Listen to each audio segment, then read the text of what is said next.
My wife was sleeping with my dad, and he was paying her to stay with me. My name is Evan. I'm 34, live in North Carolina, and up until 6 months ago, I thought I had a normal life. I had a good job, a mortgage, a dog, a wife Leah, who I'd been with for almost 7 years. We'd met at a charity event for my dad's company. She was gorgeous, witty, always a little mysterious. My dad liked her instantly. Too much, in hindsight. And yeah, we had our issues. Leah never wanted kids.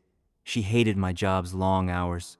She'd get weirdly distant sometimes, especially after family holidays. But I never thought it was more than normal marriage friction. Then came the night I heard her on the phone. She was in the backyard, pacing near the shed, thinking I was asleep. The window was open just enough to catch her voice. "You promised me the money. I don't care if your son finds out, you owe me." My stomach dropped. I didn't breathe. She was talking to someone who owed her money, someone she was angry with. And she mentioned me. I didn't confront her right away. I played dumb, and I started watching. Over the next 2 weeks, I noticed things I had ignored before. Her perfume would change after errands. My dad would randomly stop by when I wasn't home. She had a second phone hidden in the lining of her purse. My mom would deflect every time I brought up Leah's cold behavior. I installed a tracker in her car. The next weekend, while I was supposedly working a late shift, she drove 25 minutes out of town to a boutique hotel. One I knew my dad used during company trips. She stayed there for 3 hours. I didn't need a private investigator. I didn't need confirmation. I already knew. But what I didn't know not yet was just how deep it all went. Because when I finally dug through her secret phone, what I found made my blood run cold. I waited until Leah left for work the next morning. Then I broke into her purse. Tucked inside the inner lining was the second phone, cheap, prepaid, no fingerprint lock, just a 4-digit code. I tried her birthday, then mine. Nothing. Then I tried my dad's. It opened on the first try. There were dozens of messages, all from a single contact saved as M. But one of the texts answered that mystery immediately. "You sure you want to meet at the lake house this weekend? What if Evan gets suspicious?" The lake house belonged to my parents. It was where we used to go when I was a kid, where my dad took us fishing, where I asked Leah to marry me. They'd been using that place as their little retreat. I scrolled further. My hands were shaking. Most of the messages weren't even sexual. They were worse, casual, comfortable, familiar. I deposited the rest this morning. "Tell Evan it's from your bonus. You looked incredible last night. Same time next week? We need to talk about your contract. I'll increase it another $2,000 a month. Just stay married until the end of the fiscal year. Contract. Payment. Stay married." I wasn't paranoid. I wasn't dramatic. My father was literally paying my wife $2,000 a month to stay with me, so he could keep her. That night, I asked my mother to come over. Just her. I told her it was about Dad and that I needed help. At first, she tried to dodge my questions.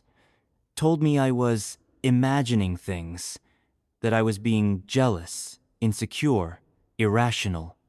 But then I showed her the messages, and her face went white.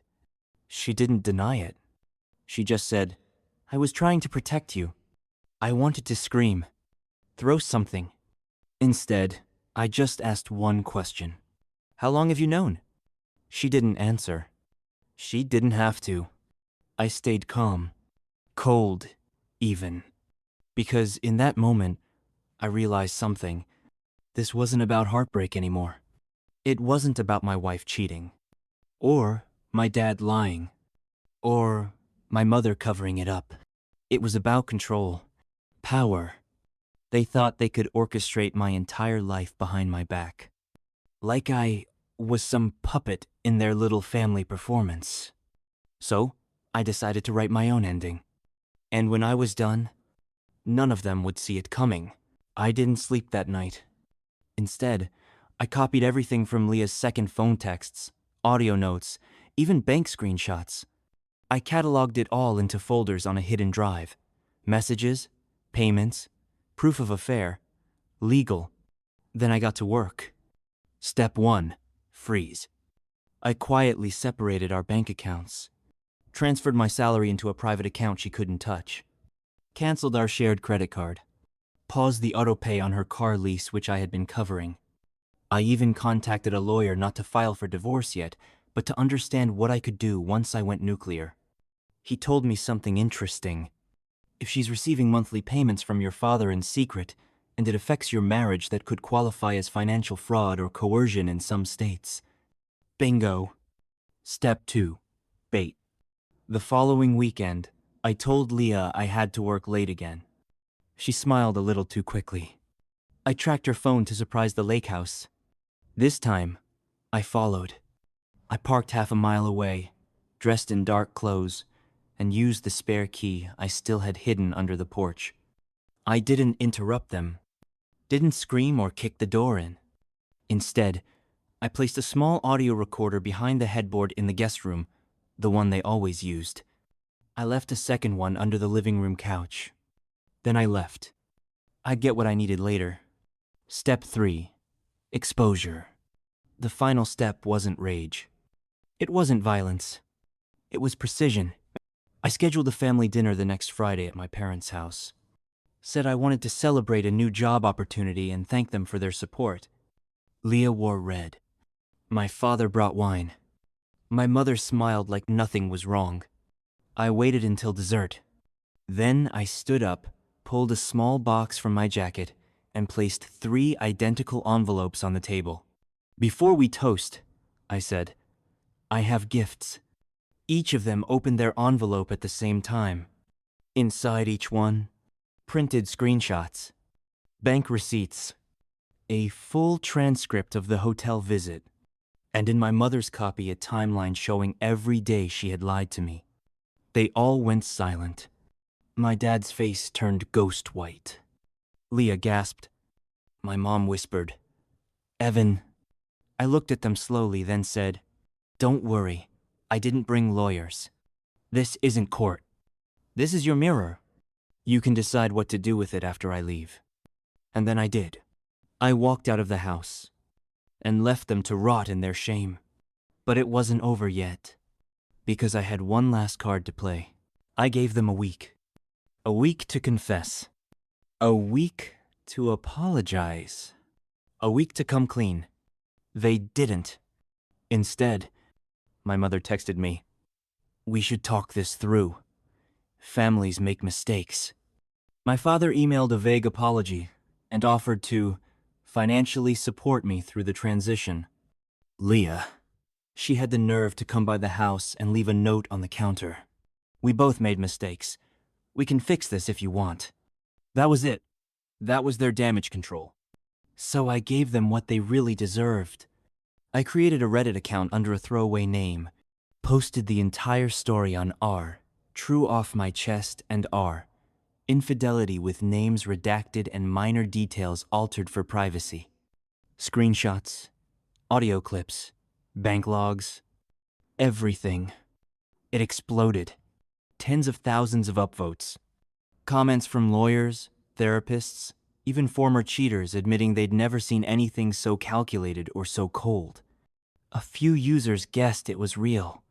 One of them even DM'd me. This has to be the story of the lawyer's kid in Raleigh, right? I recognized the lake house. Turns out, the internet's a small world. Within 48 hours, the post went viral on TikTok and Twitter. Wife paid by husband's dad to stay married while sleeping with him became a trending headline. My father's law firm started getting bombarded. His partners put him on indefinite leave. Leah deleted her social media. My mother stopped leaving the house. And me? I filed for divorce. Sold the house. Blocked every number I didn't trust. It's been 4 months. I live alone now in a smaller apartment, quieter part of town. I see a therapist. I adopted a second dog. I sleep better than I have in years. Do I still feel betrayed? Of course. You don't just walk away from that kind of thing untouched. But I'm not angry anymore. Because they thought I was weak. They thought I'd roll over. Let them run my life from behind the curtain. But I didn't.